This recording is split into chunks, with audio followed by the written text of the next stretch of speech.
dele.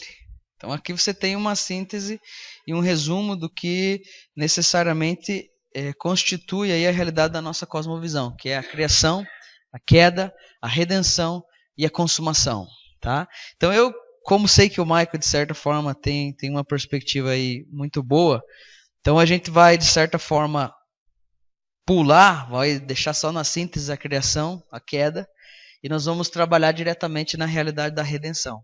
Eu sei que vocês já trabalharam em depravação total, já viram várias coisas relacionadas às da graça, então já acredito que já passou, né, digamos, já foi bem trabalhado. Então a gente vai cair direto na realidade da redenção, ok? Então eu gostaria que você abrisse sua Bíblia aí em Mateus capítulo 26. Nós vamos analisar aí a realidade da redenção que há em Cristo Jesus. Vai intercedendo aí no seu espírito, tá? Orando em línguas. O pregador conseguiu fazer isso em 1 hora e pouco. Eu estava vendo minhas notas hoje, eu tinha que falar sobre 5 aspectos redentivos do Getsemane até a cruz. Eu desisti. Eu vou falar só de 3, e aí no outro dia a gente fala de mais 2. Senão até eu já estava assim, já estava batendo a minha cabeça na parede. Já. Falei, chega, cara, eu não aguento mais. Né? Me escondia lá no Rogate, lá a manhã inteira, até março. Cadê você? Eu mocado lá. Então é interessante, queridos, que o centro da pregação apostólica era o Evangelho. Era o Evangelho que, de certa forma, comunicava a realidade do Cristo crucificado. Você sabe que a Bíblia diz que o Deus desse século ele cegou o entendimento dos incrédulos para que não lhes resplandeça a luz do Evangelho que promove a glória de Cristo. Então é interessante para Satanás que todo o Evangelho que não promova a glória do Cristo prolifere, cresça, se desenvolva e tome aí uma proporção absurda, avassaladora. O diabo gosta disso, porque isso de certa forma é uma vacina contra a realidade do verdadeiro evangelho. Então o centro da pregação apostólica era o evangelho. A gente trabalhou aí de forma bem legal na quarta passada algumas coisas que estão relacionadas ao evangelho. E esse evangelho que comunicava a realidade do Cristo crucificado. Então o evangelho que traz à tona a sua vida e a sua obra. E esse evangelho ele é o fundamento que precisa ser lançado para que haja a edificação no corpo de Cristo. A gente viu lá Paulo como enviado chegando em Corinto e dizendo que não se propôs a compartilhar nada além da realidade do Cristo crucificado. Então, se nós vamos ver desde o livro de Atos, as pregações apostólicas, e desde toda a construção aí da perspectiva cristã, a respeito de quem é Jesus, de sua vida, sua obra, a gente vai ver que os apóstolos eles se esforçaram para ensinar sobre quem o Cristo é e para ensinar a realidade, a profundidade de toda a sua obra redentora. Então eu e você, eu acredito que a gente precisa analisar essa obra de redenção com propriedade, para que a gente possa cada vez mais ser constrangidos e impactados por ela. Então qual que é a minha intenção aqui nessa noite? É que a gente possa estudar o processo que Jesus passa do Getsemane até a crucificação e analisarmos então aí toda a via cruz, né, enfrentada por Jesus para ser uma oferta pelos nossos pecados. Então cada episódio que vai ser narrado nessa história aí pelos evangelistas, ele vai trazer diferentes aspectos redentivos, ok? Então a redenção ela é uma obra imensa, que ela não vai caber dentro de uma definição e não vai, de certa forma, se manifestar apenas em um aspecto, em uma realidade. Então, a redenção é algo realmente grande demais para caber em uma definição e ser demonstrado apenas por um aspecto. Então, por isso que nós precisamos passar pela via dolorosa. Por isso que a gente precisa trilhar esse caminho do Getsemane à cruz para que a gente possa crescer no nosso entendimento a respeito da obra de Cristo. Então nós temos aqui um grande objetivo e é responder, né, uma das perguntas mais cruciais da nossa existência, que é qual que é o propósito primordial da vinda de Jesus. Né? E por incrível que pareça, essa é uma das palavras, essa é uma das perguntas que eu uso no evangelismo. E as pessoas não...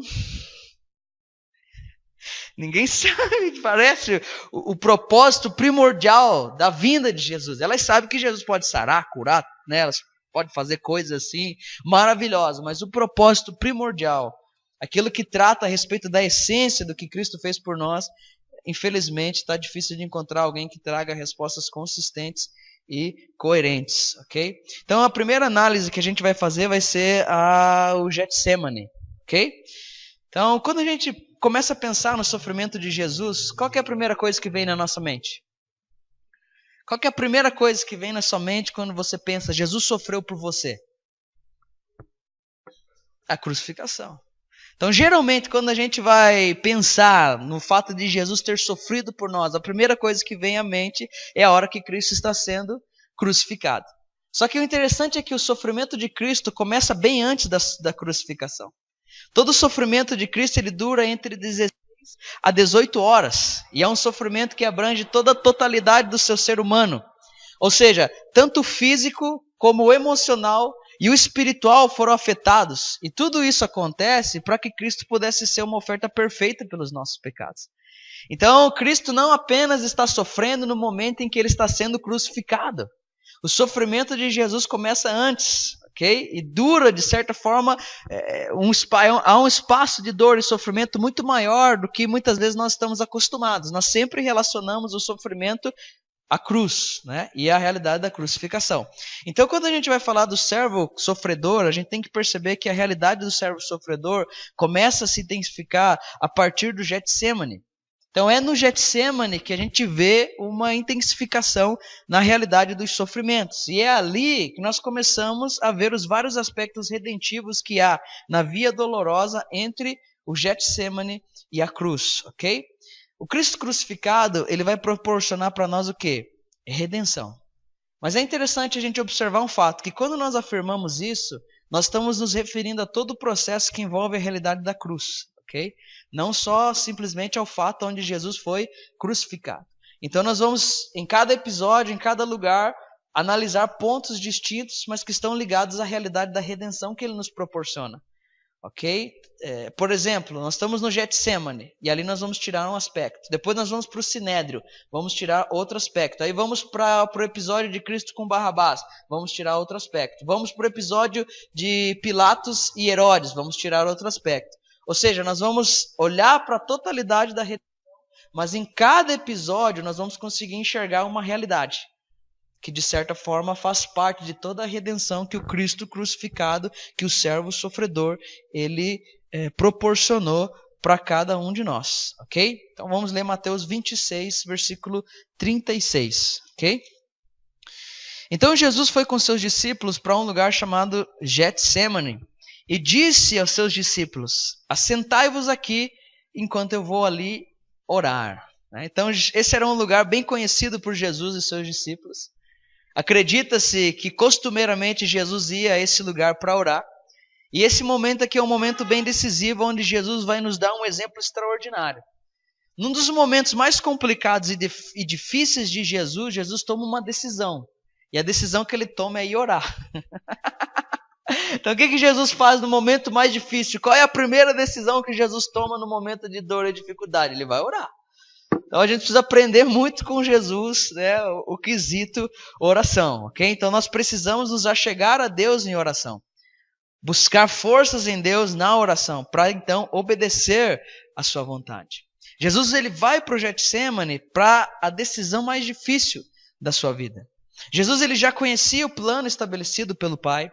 Jesus sabia que iria se entregar por nós. Jesus tinha declarado que ele não veio para ser servido, ele veio para servir, e mais do que isso, ele veio para dar sua vida em resgate de muitos. Ele sabia que em troca da alegria que estava proposta, que ele poderia suportar a cruz. Ele sabia que o trabalho seria pesado, complicado, que envolveria dor, sofrimento, separação, mas mesmo assim foi feito na alegria de ver o homem sendo redimido. Lá nas palavras do Isaías, ele veria o fruto do seu penoso trabalho e ele ficaria satisfeito, pois como justo, ele justificaria muitos, levando sobre si a iniquidade do seu povo. Então, mesmo sabendo de tudo isso, Jesus ele se encontra num momento onde, mesmo conhecendo a realidade da verdade, ele precisa então assimilá-la para colocá-la em prática. Porque uma coisa é saber o que Deus quer de você. Agora, outra coisa é pegar tudo isso que Deus quer de você e colocar em prática. Há muita coisa em jogo, ok? Ele diz que o grão de trigo precisaria morrer, porque se ele não morresse, ele ficaria só. Mas se esse grão de trigo morresse, ele produziria muitos frutos, tá? Então Jesus ele não está em crise aqui, ok? Ele não está querendo abandonar tudo agora, nesse exato momento. Ele conhece, ele sabe de todas as coisas. Ele sempre deu evidências claras que conhecia, né, que sabia o que aconteceria com ele. Agora nós estamos aí num dilema que está relacionado à assimilação e a pôr em prática toda essa verdade que lhe foi revelada de antemão. Aí diz que levou, né, versículo 37, levando consigo a Pedro e aos 2 filhos de Zebedeu, começou a entristecer-se e a angustiar-se. Então lhes disse: a minha alma está profundamente triste até a morte. Fiquem aqui e vigiem comigo. Então perceba que essa decisão, ela era tão complicada que Jesus se encontrou em profunda tristeza. E a Bíblia chega ao ponto de dizer que essa era uma tristeza até a morte. Em outras palavras, havia tanta tristeza em Jesus que Jesus poderia morrer sem se ofertar. Então veja qual é o nível de angústia no qual Cristo se encontra. Então você já começa a perceber um sofrimento que está vinculado a uma realidade mais emocional, ok? Mais psicológica. Ele está angustiado, profundamente triste até a morte. Agora é interessante que Jesus sempre soube que ele se entregaria de forma consciente e voluntária. Então a angústia não poderia tirar o privilégio de Jesus ser a oferta. Ele disse em João que ninguém tira a minha vida, porque eu espontaneamente a dou. Eu de forma voluntária a dou. Jesus, ele é o perfeito sacrifício vivo, sacrifício que de certa forma vai caminhando sozinho até o altar. Então Jesus, ele está numa batalha, lutando contra uma grande angústia que queria impedir o fato de Jesus se entregar. E o estresse, a angústia aqui nesse ponto era tão intensa, foi tão grande, que Jesus chega a suar gotas de sangue. Lucas 22:44 diz que estando em agonia, orava mais intensamente. Então veja as palavras: tristeza, angústia, agonia. Então tudo isso relacionado a um sofrimento emocional, ok? E estando em agonia, orava mais intensamente. E aconteceu que o seu suor se tornou como gotas de sangue caindo sobre a terra. Então era tanta angústia que Jesus chega ao ponto de suar gotas de sangue. Esse fenômeno aí, ele é bem raro, mas ele acontece. E qual é o motivo disso? Isso acontece por causa de um profundo estresse. Numa situação extrema, pequenos vasos sanguíneos que estão sobre as glândulas sudoríparas, elas se rompem. Vamos falar bonito, né? Elas se rompem e o sangue sai pelos poros, junto com o suor. E por que eles conseguiram enxergar? Porque isso geralmente acontece aqui nos poros da cabeça. Então eles se dilatam, o sangue se mistura com o suor e ele acaba então escorrendo aí pelo rosto. Então o peso emocional que Jesus estava sentindo se devia ao fato de saber claramente o que ele esperava. Toda a angústia de Jesus, ela era gerada pelo que ele teria que enfrentar. Ok? Agora, o que ele teria que enfrentar? Primeiro, a dor física que o levaria à morte. Segundo, a dor de carregar toda a culpa pelos nossos pecados. Terceiro, o abandono dos seus amigos mais chegados. E quarto, e pior questão que Jesus enfrentaria, ele seria privado da comunhão com o Pai. Qual foi a única, de certa forma, vez que a ovelha muda, entre aspas, faz uma reclamação, vamos dizer assim? Eli, Eli, lama, sabactani. Ele diz: Deus meu, por quê me desamparaste? Agora pense naquilo que nós estudamos lá no começo. A comunhão eterna que existia entre pai e filho. A parceria perfeita que existia entre pai e filho. E agora, pai e filho têm sua comunhão quebrada, porque Cristo está levando todo o peso dos nossos pecados. Jesus, ele sabia que o sofrimento ele não seria ocasionado por homens. Outra coisa muito importante, Jesus sabia que ele não cairia nas mãos do diabo. Tá bom, gente? Jesus não sofreu, Deus não deve nada pro diabo, tá bom? Isso é interessante porque os pais gregos, da igreja, eles construíram uma teologia que aonde a expiação ela estava vinculada a algo que Deus devia para o diabo, ok? Mas Deus não deve nada pro diabo, tá? Então Jesus sabia que o sofrimento não seria ocasionado por homens, ele sabia que não cairia nas mãos do diabo. Jesus sabia que toda dor que receberia seria fruto da própria ira de Deus. E isso fica bem claro quando nós ouvimos a sua oração.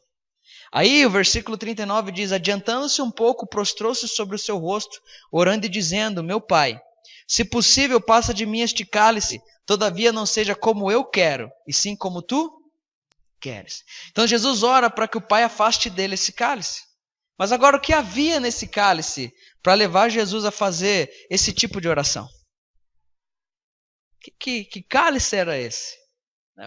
Qual era o conteúdo desse cálice? Qual era a bebida misturada dentro desse cálice? Nós sabemos que esse era o cálice da ira de Deus. Quando Jesus se entrega para morrer na cruz, toda a ira que Deus tinha em relação ao pecado foi descarregada sobre ele. O que Jesus está fazendo? Ele está tomando o nosso lugar e está literalmente bebendo o cálice da ira de Deus. Para que os homens que eram alvos da ira fossem agraciados pelo amor de Deus, nós temos aí que trabalhar sobre diversas questões. João 3,16 diz que Deus ama o mundo de tal maneira que dá seu Filho unigênito para que todo aquele que nele crê não pereça, mas tenha vida eterna. Nós sabemos que Deus ama o mundo, mas que o seu amor anda de mãos dadas com a sua justiça. Deus não podia simplesmente desconsiderar o pecado por amor, porque agindo dessa forma, ele estaria indo contra o quê? Ele estaria indo contra a sua justiça. É interessante que o pecado, ele demanda duas coisas. Ou o pecado demanda justiça, ou o pecado demanda juízo. Agora, o mais interessante é que Cristo ele optou pelo caminho do juízo, para quê? Para que nós pudéssemos optar pelo caminho da justiça. Ok? O pecado sempre vai demandar ou transgrediu a lei, juízo. O pecado sempre vai demandar a realidade do juízo ou da justiça. Alguém precisa, de certa forma, satisfazer toda a realidade do juízo para que um caminho de justiça pudesse, então, ser preparado. Então, nós que estamos trilhando aí um caminho de justiça, se em algum momento, por alguma circunstância, não sei, mas se chegarmos a desprezar esse caminho de justiça, só nos restará um caminho de juízo, né? E aí existe um texto bem interessante do nosso Hebreus, capítulo 10, versículo 26, né? Que vai falar algo que, de certa forma, é bem pertinente para aquilo que nós estamos ouvindo. Porque ele diz assim: se continuarmos a pecar deliberadamente, depois de que recebemos o conhecimento da verdade, já não resta sacrifício pelo pecado, mas tão somente uma terrível expectativa de juízo e de fogo intenso que consumirá os inimigos de Deus. Quem rejeitava a lei de Moisés morria sem misericórdia pelo depoimento de 2 ou 3 testemunhas. Quão mais severo castigo, julgam vocês, merece aquele que pisou aos pés o Filho de Deus, que profanou o sangue da aliança pela qual ele foi santificado e insultou o Espírito da graça. Pois conhecemos aquele que disse: a mim pertence a vingança, eu retribuirei, e outra vez o Senhor julgará o seu povo. Terrível coisa é cair nas mãos do Deus vivo. Então a gente passa longe desses textos aí na Escritura. A gente quer sumir dessas realidades. Não queremos nos deparar com esse tipo de texto. Agora é interessante porque o olhar de um Deus justo para a situação de rebelião do homem o indigna de maneira santa. E isso faz com que a sua ira apenas cresça. E essa ira que cresce faz com que uma necessidade se levante. Então, para que nós possamos ser salvos, o dilema entre amor e justiça precisa ser resolvido. Deus, o Pai, precisa ser apaziguado. A sua ira precisa ser aplacada. A sua justiça precisa ser satisfeita. E para que tudo isso aconteça, eu e você precisamos de uma coisa: de alguém que expie nosso pecado. Nós precisamos de expiação. Ok? Nós precisamos de redenção. Então nós precisamos da obra realizada por Cristo em sua vida para obter, sua vida e morte, para obter a nossa salvação. Então qual seria o coração da doutrina da expiação? O coração da doutrina da expiação é a realidade da ira de Deus. Pelo fato de Deus ser um Deus irado em relação ao pecado, ele estava em total oposição aos pecadores. Então a ira de Deus naturalmente se opõe a todo e qualquer pecado. Então a santidade de Deus, ela, de certa forma, ela revela pecado. Porque onde o Deus Santo está, né, a sua glória, a sua luz brilha a tal ponto que todo pecado ali se revela. Agora, o outro atributo que é ira, né, ira não é só um sentimento de Deus, uma ação, ira é atributo de Deus, ok? Então, vários homens na história, aí, se você for ler a Cruz de Cristo ali do John Stott, né, eu vou citar bastante ele, vários homens na história tentaram trabalhar de forma assim, como que a ira, sendo um pecado que de certa forma é condenado no homem, como ela pode fazer parte do próprio caráter de Deus? Então há um problema nisso, vamos tentar essa questão. E aí eles tentaram resolver e não conseguiram, ok? Então não tem como, ira é atributo. Então, enquanto a santidade revela, demonstra pecados, a ira, por sua vez, vai se opor a eles. Então, a ira de Deus se opõe a todo e qualquer tipo de pecado. Então, naturalmente, ela se opõe a todo e qualquer pecado. E é por isso que Deus sempre resistirá a esse orgulho que há no homem, que acaba alimentando a sua rebelião. Você lembra de Tiago, capítulo 4, versículo 7? Deus resiste a quem? A soberbo. Deus resiste a quem? A orgulhosos. Então Deus sempre vai resistir a esse orgulho que há no homem. Porque esse orgulho que há no homem, ele alimenta a sua rebelião. E essa rebelião, ela é o nosso problema diante de Deus. Porque quando Adão decide deliberadamente pecar contra o Senhor, o que ele faz? Ele simplesmente se rebela. Ou seja, é um estado de rebelião no qual o homem em pecado se encontra. Ele se rebelou contra todo o governo moral que Deus estabeleceu. Ele está indo contra tudo aquilo que Deus, de certa forma, propôs e tudo aquilo que Deus realmente é. Então, pelo fato de Deus, através da sua ira, se opor a esse pecado que foi revelado por sua santidade, né? E nós, de certa forma, isso é muito comum, nós vemos que o homem realmente é soberbo, é orgulhoso, e esse orgulho, essa soberba, continua alimentando e prendendo, cativando o homem no seu estado de rebelião. Para que então algo acontecesse, Deus o Pai precisou enviar Cristo para que ele fosse nossa propiciação. Okay? Então Cristo é enviado pelo Pai para ser propiciação. Agora, qual que é o significado de propiciação? Propiciação é um sacrifício que sofre a ira de Deus, para que este se torne propício, né, ou com uma disposição favorável em relação a nós. Então, quando Cristo está ali morrendo na cruz, recebendo toda a ira, ele está sendo a nossa propiciação. Ou seja, o Deus que estava se opondo a nós pecadores por causa de Cristo Jesus, ele está agora sendo favorável a nós. Ele está agora podendo entregar favor a nós. Ele está agora, de certa forma, podendo entregar a realidade da graça a cada um de nós. Então, Cristo, sendo esse sacrifício de propiciação, ele faz com que o Pai, que se encontrava irado, se torne propício a nós pecadores. E então todo o processo de salvação pode ser desenvolvido. Então, como para o homem, né, já citei essa frase, para o homem perdoar é um dever, mas para Deus é um problema. Então, para que isso fosse resolvido, para que isso de certa forma encontrasse o seu ponto final, Cristo precisou ser a propiciação pelos nossos pecados. Ele precisou ser um sacrifício que aplacasse a ira de Deus. João diz, filhinhos meus, 1 João 2, do 1 ao 2, filhinhos meus, estas coisas vos escrevo para que não pequeis. Se todavia alguém pecar, temos um advogado junto ao Pai, Jesus Cristo, o justo. Agora, quem que é esse Cristo justo? Esse Cristo justo é a propiciação pelos nossos pecados. E não somente pelos nossos próprios, mas ainda pelos do mundo inteiro. Então, toda oposição pessoal e vigorosa que Deus tem em relação ao mal, em relação ao pecado, foi descarregada sobre Cristo Jesus. Aí, citando John Stott, né, ele fala sobre a ira, ele diz que a ira de Deus, ele diz que ela é absolutamente pura e não contaminada pelos elementos que tornam pecaminosa a ira humana. E aqui está a distinção entre a ira humana e a ira de Deus. Então, a ira de Deus é pura e ela não é contaminada pelos elementos que tornam pecaminosas a ira humana. A ira humana, em geral, é arbitrária. Né? A gente é arbitrária, a ira humana ela é arbitrária. ela é desinibida. Agora, a ira divina, ela é sempre íntegra e controlada.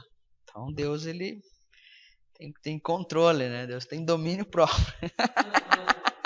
Então, nossa ira tende a ser uma explosão espasmódica despertada por melindres e desejos de vingança. A nossa ira é sempre assim, né? Dá um surto no cara, né? E já grita, chuta cachorro, bate, né? Ele fala, bate na esposa, né? Né? O cara já se revolta, assim, já. Né? A nossa ira é despertada por isso. Agora, a de Deus é um antagonismo contínuo e constante, que é despertado somente pelo mal. E a ira de Deus sempre se expressa na condenação dele. Então, o que desperta a ira de Deus é o mal, é o pecado. E o que faz com que essa ira se manifeste é quando Deus vai condenar esse mal, é quando Deus vai condenar esse pecado. Então, quando Jesus está ali na cruz, nós temos que entender que ele se torna o objeto do intenso ódio e da vingança contra o pecado que Deus tinha guardado com paciência desde o início do mundo. Meu, é muito pecado, cara. É muita zica, gente. Entenda que a ira ela foi se acumulando porque Deus não sofre de amnésia. É sinistro isso, né, cara? Imagine o acúmulo de ira. O acúmulo de ira, o acúmulo de ira. Ele não tinha meramente perdoado o pecado e simplesmente esquecido da punição. Aí o que acontece? Lá na cruz, a fúria de toda essa ira armazenada contra o pecado foi derramada contra Jesus. Tá, mas da onde você está tirando isso aí, doidão? Né? Oh, vamos ficar filosofando aqui a respeito dessas questões. Não, Paulo diz isso em Romanos 3, do 25 ao 26, cara. Abra aí Romanos 3, né, do 25 ao 26. É um texto assim que de certa forma é muito interessante, né? Todo o livro de Romanos, toda a Bíblia, né? Os caras ficam tudo interessante, né, Maico? Vamos parar com essa frescura. Então diz assim, ó, 3, 25 ao 26. Vamos ler do 21, que é melhor. Mas agora se manifestou uma justiça que provém de Deus, independente da lei, da qual testemunha a lei e os profetas. Justiça de Deus mediante a fé em Jesus, para todos os que creem não há distinção, pois todos pecaram e estão destituídos da glória de Deus, sendo justificados gratuitamente por sua graça, por meio da redenção que há em Cristo Jesus. Agora olha só. Deus o ofereceu como sacrifício para propiciação, mediante a fé, pelo seu sangue, demonstrando a sua... Então Deus oferece a Cristo como um sacrifício de propiciação para que ele possa demonstrar a realidade da sua justiça. Ok? Deus ama o mundo, mas para isso se tornar, de certa forma, uma realidade aplicável, é um baita de um problema, precisa ser resolvido, ok? Em sua tolerância, olha só que interessante, aqui está o ponto, tá? Em sua tolerância, havia deixado impunes os pecados anteriormente cometidos. Então, na tolerância de Deus, ele deixou impunes os pecados de antes. Mas no presente, ele demonstrou a sua justiça, a fim de ser justo e justificador daquele que tem fé em Jesus. Então perceba que Deus não sofre de amnésia. Todo o pecado que foi ali se acumulando, ele foi gerando ira, e toda essa ira foi descarregada sobre quem? Toda essa ira foi descarregada sobre Cristo naquela cruz. Agora, por que Deus está virado, gente? Você sabe que a ira de Deus foi ocasionada pelo pecado. É porque aí o que acontece? O mandamento foi posto para que a ofensa... Okay? Agora, toda essa ofensa que foi levantada pelo fato da lei ser introduzida, ela foi gerando ira em Deus. Por quê? Porque é pecado, mano. E o pecado começou a zicar tudo, e Deus olhando aquele negócio, assim, guardando e sendo tolerante, sendo longânimo, sendo misericordioso, até que chega um momento em que ele tem que agir em justiça. Só que como ele nos ama, ele faz o quê? Ele descarrega toda essa ira em cima de Cristo Jesus. Então o que faz com que Deus seja um Deus irado? É o pecado.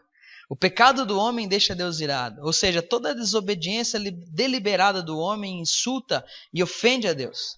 Então, todas as vezes que eu e você resolvemos desobedecer o que foi ordenado por Deus, nós o ofendemos. E quando ofendemos a Deus, nos tornamos objetos da sua ira. Então, todas as vezes que pecamos, nós ofendemos a Deus. E quando ofendemos, nós nos tornamos objetos de sua ira. Mas podemos rejeitar esse pensamento pensando que o que fizemos nem foi tão grave assim, não é verdade? Ah, não, mas o que eu fiz nem foi tão grave, né? Agora o problema é que a ofensa, ela é determinada por quem é ofendido e não pelo ofensor. Né? Vamos contar um exemplo aqui para vocês. Vamos supor que a gente está aqui hoje à noite. Aí eu me descontrolo, vou lá e pá! Dá um tapa na cara do Michael. Aí todo mundo se assusta. Meu Deus, William, o que aconteceu? E aquela, eu quero brigar, entendeu? Aquela loucura. Aí ninguém consegue me conter, chama a polícia. Aí quando o policial entra aqui e tal, eu me desvencilho, estão me segurando, eu pá! Dou um tapa na cara do policial. Aí o policial me prende, me leva numa quebrada, me dá uma lição de moral e vou para a delegacia. Chegando na delegacia, de alguma forma eu me desvencilho e vou lá e dou um pof no delegado. Aí o delegado já encara com outra forma, outra perspectiva, eu vou para julgamento. Aí estou diante do juiz. Aí de alguma maneira eu consigo me desvencilhar do juiz, vou lá e pá na cara do juiz. É a mesma coisa, né? Com todo amor, carinho, respeito, né? Mas é a mesma coisa dar um tapa na cara do Michael do que um policial, nesse sentido. Da consequência que isso vai ter para mim, o Michael vai me perdoar. É a mesma coisa? Se espera, é o mínimo. É. Agora é a mesma coisa dar num policial do que dar num delegado? É a mesma coisa bater num delegado do que bater num juiz? Agora a questão é que com os nossos pecados nós demos um tapa na cara de Deus. Essa é a questão. Então, ofensa não é determinada por quem ofende, porque eu sou o mesmo ofensor em todas as circunstâncias e situações. Só que agora o que muda é o ofendido. Então, esse ofendido determina o nível da ofensa, que de certa forma eu estou. A atitude é a mesma, a pessoa é a mesma. Só que o ofendido, eles estão em níveis de hierarquia, de autoridade, totalmente diferentes. Então, quanto maior o nível, a hierarquia, o nível de autoridade, pior é a consequência. Então, sendo Deus um Deus eterno, imutável, qual era, de certa forma, a única coisa que cabia a nós? Era uma condenação que fosse eterna. Ok? Então, nós, com os nossos pecados, nós acabamos dando um tapa na cara de Deus. Tá? Então, com nossas atitudes, nós acabamos ofendendo o Senhor de toda a terra. E toda essa ofensa demanda punição. Tá? É interessante, por exemplo, olhar Apocalipse, capítulo 14, versículo 9, diz assim: Seguiu a estes outro anjo, do 9 ao 10, tá? O terceiro dizendo em grande voz: Se alguém adora a besta, a sua imagem, recebe sua marca na fronte ou sobre a mão, também, eu gosto muito de enfatizar isso aqui, também esse beberá do vinho da cólera de Deus, preparado sem mistura do cálice da sua ira, e será atormentado com fogo e enxofre diante dos santos anjos e na presença do Cordeiro. Se também beberá, significa que alguém já bebeu. Você vai beber também, Michael. Por quê? Porque bebeu. Tá, então, ele está se referindo ao cálice da ira de Deus. Está dizendo que ele será tomado por aqueles que, de certa forma, estão dentro desse sistema. Só que eles também vão beber. Por quê? Porque alguém já bebeu. E quem que bebe o cálice da ira de Deus em nosso lugar? É Cristo Jesus. Então, o Salmo 116 diz assim, né? Que darei ao Senhor por todos os benefícios para comigo? Tomarei o cálice da salvação e invocarei o seu nome. Então hoje nós podemos beber do cálice da salvação, por quê? Porque Jesus bebeu do cálice da ira de Deus. Mas todos aqueles que rejeitam esse cálice de salvação, eles terão que beber então desse cálice de ira. A cruz, então, ao mesmo tempo que consegue nos mostrar a bondade, ela também demonstra a severidade de Deus. Bondade que vai poder nos conduzir eternamente a Ele e severidade que vai poder nos afastar eternamente dele. Jesus disse que nós deveríamos temer aquele que tem poder de lançar a nossa alma onde? No inferno, e não é o diabo. Né? Não é o diabo que tem esse poder. O inferno não é o escritório de Satanás. Né? Tem gente que acha que o inferno é o escritório do diabo, entendeu? O diabo fica sentado na mesa com o pé em cima, ali é o seu escritório. Gente, não é escritório, tá bom? É lugar de tormento, de juízo, tá? Agora é interessante que, né, o Spurgeon tinha uma frase, ele dizia assim que a cruz ela é um alerta terrível à humanidade. Porque se Deus não poupou o seu filho, que não era o verdadeiro dono dos pecados, o que ele fará com seus verdadeiros donos? Então nós olhamos para a cruz e achamos lindo, mas a cruz é algo terrível. É um alerta terrível para cada um de nós. Porque o pecado foi simplesmente somente imputado em Cristo. Aí nós vamos ver em substituição a questão da imputação. O que é essa realidade de imputação? Ele foi imputado a Cristo. Simplesmente imputado. Né? Cristo é um representante legal ali. Não que a questão maléfica dos nossos pecados foram transmitidos para Cristo. Não. É a consequência legal dos nossos pecados foram transferidas para Ele. Só que mesmo recebendo essa consequência legal de pecados, o Pai não poupa. Agora, quem dirá nós? Que a questão não é só uma responsabilidade ou uma consequência legal. Nós somos os verdadeiros donos do pecado. Nós produzimos esse pecado. Nós caímos nesse pecado. Nós vivíamos nesse pecado. Nós cultivávamos esse pecado. Nós amávamos esse pecado. Nós adorávamos viver em rebelião contra Deus. Nós estávamos mortos nessa perspectiva. Mortos em nossos delitos e pecados. Agora imagine o que vai acontecer conosco. Então é sinistro. Aí tem um texto aqui que entra dentro do que o Mike estava dizendo. Romanos capítulo 2, versículo 4 diz: Ou desprezas tu as riquezas da sua benignidade e paciência e longanimidade, ignorando que a bondade de Deus te leva ao arrependimento. Tem muita gente que quando peca, né, espera vir a borrachada do céu. O cara peca e já faz... que ele pensa que vai... Né? Só que daí ele peca e se esconde e de repente ele, opa, né? Começa a olhar, não veio nada, ele, mano, tá suave, né? Vamos aí, vai mais um pecado. E ele, oxe, achado, agora vem. E não vem, ele, Vamos entender uma coisa, que a primeira coisa que se manifesta quando o ser humano peca é a própria bondade de Deus. Pecado gera ira, sim. Mas mesmo assim, o que Deus faz? Lá no Jardim do Éden, quando Adão peca, o que Deus faz? Ele vai até o homem. E ali, pelo menos no texto, pelo menos 3 vezes eu vejo Deus chamando o homem ao arrependimento. E esse homem moscando. Então a primeira coisa que vai se manifestar é essa realidade da bondade de Deus. Porque a bondade de Deus tem um objetivo. A bondade de Deus quer nos conduzir ao arrependimento. A bondade de Deus quer nos constranger. Ele quer que a gente perceba, puxa, cara, eu fui tão porco, tão nojento, mas Deus ainda agiu comigo de uma forma tão preciosa e graciosa. Cara, eu não posso mais viver nesse estilo de vida. Eu não posso mais viver nesse pecado. Eu tenho que mudar minha atitude. Eu tenho que mudar minha postura. Ou seja, nós reprovamos a nós mesmos.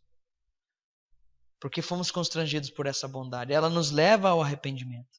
Só que a questão é que às vezes, né? Vamos dizer às vezes, né? Para não dizer sempre. O homem ele toma um caminho inverso.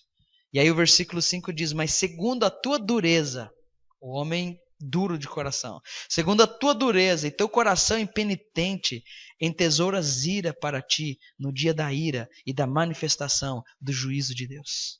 Então todo pecador impenitente, a única coisa que ele está fazendo é acumular ira para o dia da manifestação do juízo de Deus. Ou seja, o fato de Cristo ter recebido a ira de Deus, né, ter sido esse sacrifício que faz com que nos tornemos propícios a Deus e que todo esse esquema chamado salvação possa ser então desenvolvido, iniciado, não isenta Deus de continuar a ser um Deus irado contra o pecado.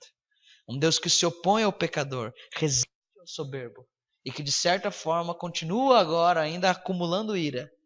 E quando essa ira vai ser despejada novamente? No dia do juízo. Só que naquele dia de juízo, Não existirá um Cristo sofredor para receber a punição pelos nossos pecados. Naquele dia de juízo, Cristo, ele tomará a postura de um juiz. Ele já não será mais um advogado.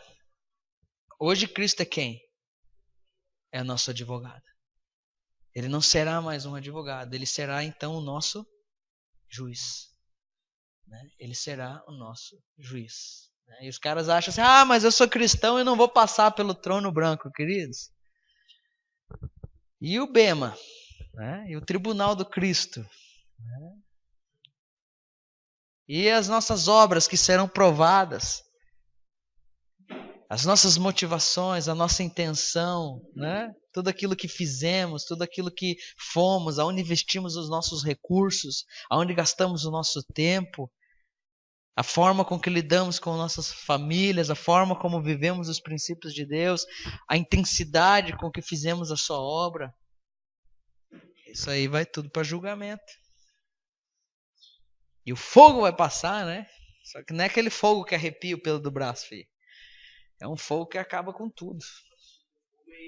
Esse é o batismo com fogo. Um batismo de sofrimento, Então, queridos, todo pecador impenitente, ele está acumulando ira para o dia do juízo, para o dia da manifestação de Deus. Então pense comigo, quantas pessoas que nós conhecemos que são pecadores impenitentes? Que não estão nem aí, cara. Eu sou de Jesus, Eu sou disso aqui, eu sou daquilo lá. E é pecador impenitente. A única coisa que ele está fazendo é o quê? Juntando ira. E essa ira um dia vai o quê? Se manifestar. Por quê? Porque ele está ignorando a benignidade, desprezando as riquezas da benignidade, da paciência, da longanimidade e ignorando que é a bondade de Deus que o leva ao arrependimento. Ele está pensando aquilo que faz, que de certa forma é a intenção de Deus, que faz com que o cara seja levado ao arrependimento, o cara está pensando que faz com que Deus seja conivente com ele. Então, longanimidade, bondade, benignidade, paciência, quando Deus age dessa forma em relação a nós, não significa que Ele está sendo conivente com a nossa atitude, que Ele está concordando. Não. O objetivo dele não é concordar ou ser conivente, o objetivo dele é nos levar ao arrependimento. Ok? Então a bondade tem esse objetivo, levar a cada um de nós ao arrependimento. Então o Getsemane, gente, é um lugar importante, por quê? Porque é um lugar de decisões difíceis. Lugar que pode mudar totalmente o rumo das nossas vidas. No caso de Jesus, vamos dizer assim, era ir ou não ir à cruz. Agora no nosso caso é recebê-la, entendê-la ou desprezá-la.